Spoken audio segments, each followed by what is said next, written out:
One of the most common drivers of human behavior is known as social proof.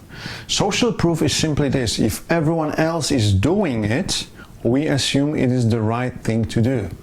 We look at others to justify our own actions. This is why it is so important to have references and case studies available that support your sales and negotiation efforts. The most powerful form of social proof is social proof from others who are similar to the targets that you are trying to influence.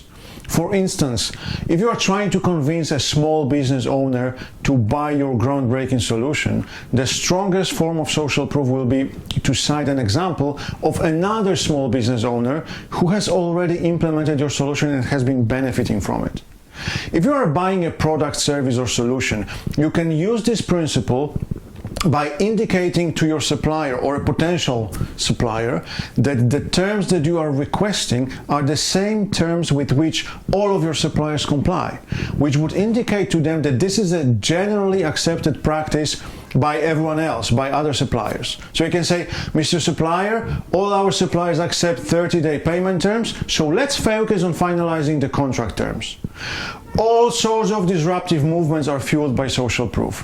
When a certain number of people pick up on a trend, it suddenly becomes hot and everyone copies it. In a formal psychological experiment, 10 individuals were shown 10 straight lines, one of which was clearly shorter than the other 9. All 10 individuals were asked the length of that line, and the first 9 people all said it was the same length as the others. The 10th person also agreed that all lines were the same length. The first 9 people had all been coached to lie though. The 10th person was the only subject, the real subject of the experiment, and his decision was influenced by those around him. So how and when can we use social proof? We tend to be more driven by social proof in 3 types of situations. 1. When people have to choose between a number of similar options. Sometimes all that is required to help your counterpart make a decision is to label one of your options as most popular. Have you ever noticed that if you are the first customer in a restaurant in the evening, 9 out of 10 times you will be offered a table in the window so that the other can see you? Number 2, when people are facing uncertainty.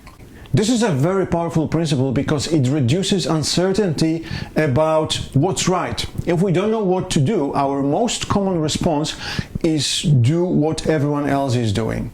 And number 3, when we witness behavior by people who we identify as similar to ourselves. So testimonials from your satisfied customers show your target audience that people who are similar to them have enjoyed your product or service. They will be more likely to become customers themselves.